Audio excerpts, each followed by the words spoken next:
Pak Polderi, kalau hanya masalah sumpah yang dilanggar oleh mereka, ini sumpah jabatan Pak ya, itu hal yang terlalu kecil buat mereka Pak. Untuk mendapatkan jabatannya saja, mereka berani keluarkan uang untuk Kabupaten Poso ya. Saya tidak berbicara untuk kabupaten yang lain atau wilayah yang lain. Kabupaten Poso Pak, mereka berani bayar. Nah, itu aja untuk mendapatkan jabatan mereka berani berbohong, Pak. Apalagi hanya masalah sumpah, Pak.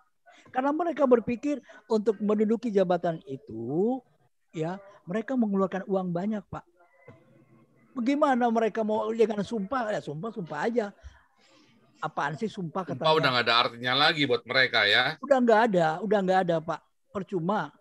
Mau bilang mereka akan dimakan oleh sumpah atau apa itu udah nggak ada, nggak kepikir buat mereka, Pak. Yang adanya sumpah serapah.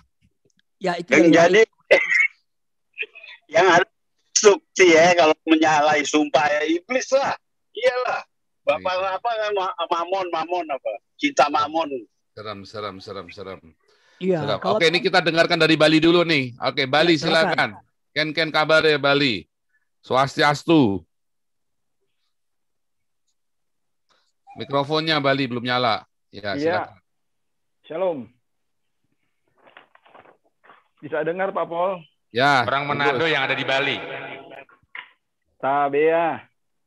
Tabea. Pakatuhan wa pakalawiran. Om Swastiastu. Ya, saya hanya mau bersuara untuk topik malam hari ini, khususnya buat siapapun donatur atau bandar di balik MIT Poso ya, yang sudah berhasil menghabisi lagi nyawa umat manusia ya, tanpa batas alias biadab, bangsat, laknat, kurang ajar ya. Ini ajaran setan ini ya. Saya hanya bisa nyatakan ini ajaran setan, ajaran sesat, ajaran yang tidak pantas dan tidak boleh ada di negara kesatuan Republik Indonesia. Ya. Nah, siapapun bandarnya ya kita harus siapkan data yang valid agar supaya apa? Agar channel ini tetap murni ya. Murni bahwa siapapun yang memang ada di belakang ini cepat atau lambat akan terbuka, akan terungkap. Caranya gimana ya? Pertama ya,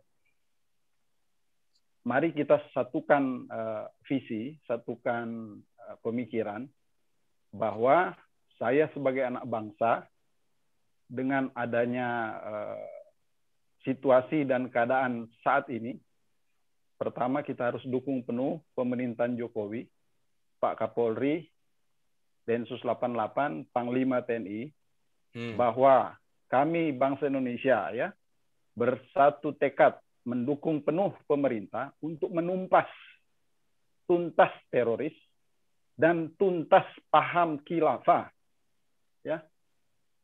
Tuntaskan penuh teroris dan paham khilafah harus hilang dari bumi negara kesatuan Republik Indonesia.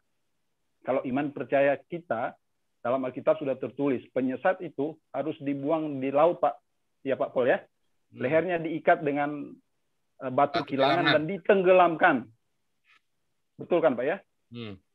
Nah ini harus dilakukan oleh siapa? Pemerintah, karena pemerintah yang punya kuasa. Ingat, pemerintah adalah wakil Allah. Jadi lakukan tugasmu pemerintah. Pak Jokowi jangan takut, rakyat ada di belakangmu. Ya, Pak Kapolri, Panglima TNI, rakyat semua ada di belakangmu. Sekali lagi, tuntas teroris sampai ke akar-akarnya, dan paham khilafah harus hilang dari bumi kesatuan Republik Indonesia. Nah, caranya gimana? Tentunya saya ada usul. Yaitu kita himbau pemerintah dari pusat sampai ke pemerintahan terkecil, yaitu kelurahan, untuk segera pasang ya yang bisa dilihat oleh warga masyarakat, spanduk-spanduk ya, bahwa saya cinta Pancasila, NKRI harga mati.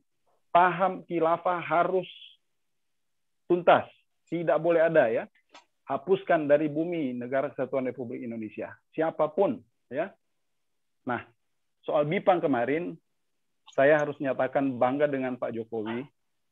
Pak Jokowi sangat pintar dan cerdas ya, dalam rangka mengimbangi seruan Wakil Presiden untuk menyuarakan soal halal di negara kesatuan Republik Indonesia. Pak Jokowi cukup pintar untuk menyuarakan Bipang Ambawang ya, bahwa kita adalah negara kesatuan Republik Indonesia. Kita bukan negara khilafah ya. Jadi siapapun yang menyuarakan hal-hal yang nggak benar tentang Bipang, mereka itulah antek-antek khilafah. Jadi topeng-topeng kan terbuka secara tidak langsung ya. Siapapun, komentator kayak mau petinggi, mau orang pemerintah ya. Jadi tidak ada cara lain. Nah, lewat channel Pak Paul ini, channel N26, kalau saya menyebutnya ini channel N26 ya. Lewat channel ini kita anak bangsa diberi saluran yang resmi di Indonesia, karena kita kan bisa tampil di Indonesia nih. Tentunya kami warga negara Indonesia yang ada di Indonesia harus menyuarakan secara terbuka, tetapi beretika ya, berhikmat, agar supaya apa? Agar kita nggak kena pasal ya. Jangan bodoh ya. Kita ada di belakang pemerintah, jadi kita suarakan penuh untuk melawan paham khilafah ya. Nah, biarlah Pak Paul yang ada di sana yang memang mempunyai hak dan kebebasan untuk menyampaikan pendapat yang menyuarakan itu secara terbuka, lantang, keras, agar supaya apa? Agar supaya didengar oleh seluruh bangsa, seluruh dunia ya. Kita harus melawan paham ini, dan ingat paham ini sudah tidak berhasil di beberapa negara ya. Suriah, di mana lagi Irak, itu kan sudah terbukti hancur. Nah, NKRI Nusantara ini cukup jaya ya. Jadi jangan sampai anak cucu kita menjadi korban atas paham khilafah ini. Jadi itu saja saran seruan dari saya untuk Pak Jokowi dan Kapolri, Panglima TNI, Densus 88 maju terus, tumpas sampai habis ya. Ya. Tembak mati ya, biar negara kesatuan Republik ini damai, tentram, adil dan makmur. Itu saja Pak Paul. Tuhan Yesus memberkati. Shalom. Shalom ya.